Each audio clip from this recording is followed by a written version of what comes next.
Good day, gentlemen. This is SwashbucklingSir here, and today we take a rather special and somewhat exclusive peek towards Octahedron, a psychedelic arcade platformer.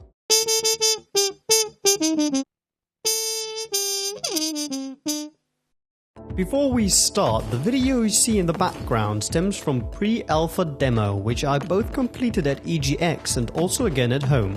Also, this is the first time a video on my channel is fully recorded, rendered and uploaded in 60 frames per second. Enjoy the higher fidelity, gentlemen. But now let's talk about Octahedron. The aesthetics are unquestionably rather unusual, reminding me of other neon-inspired arcade games. And possibly entirely intentional, these bright disco glow effects do not necessarily help you in determining exactly what is going on. As a pretty side effect, the art reacts to the game's music. Speaking of music, I personally feel it is a bit too minimalistic and a bit too streamlined towards being background music. A tad more action and excitement in there would go a long way. The sound effects, on the other hand, are top-notch. Overall, the sound design is very well put together and carries undoubtedly a couple of clubbing vibes here and there. Have a listen.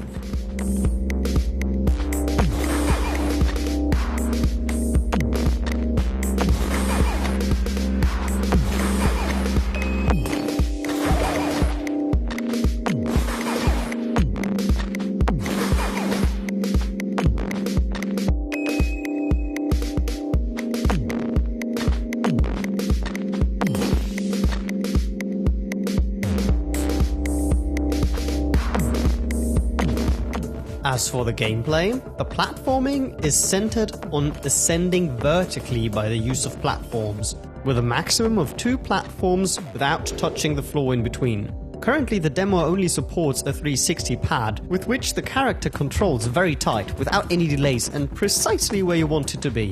Even with all of this goodness, you will run into traps and enemies that will quickly catapult you back to the start or one of the infrequent and far apart checkpoints. This leads to repetition of areas until these turn into being a breeze. At the same time, this punishing mechanic also leaves you very satisfied as soon as you manage to conquer a level, especially if you destroyed all light bulbs, collected all diamond flowers and octahedron pieces, and thus perfected a stage. On top of the mere traversing of levels, Octahedron also offers different platforms, all with their unique abilities ranging from mirror platforms that allow a duplicate of you to collect diamonds and the like, to missile platforms that destroy enemies on a horizontal level, to laser platforms to destroy enemies below you, even up to stone platforms that can slingshot you airborne to reach even higher. One of the best things about Octahedron is that, besides introducing the controls to you, everything else needs to be discovered and explored by yourself. The mechanics are incentivized by the level design early on, and thus you're learning by doing instead of reading or listening to a tutorial narrator. Good job! Overall, I had good fun with the pre-alpha demo of Octahedron, and for every fan of platforming games out there, I highly recommend keeping their eyes on Octahedron in 2015. As always, gentlemen, if you like my content, please do support my channel by dropping a like on the video and subscribing. Thanks for watching, have a great day, goodbye.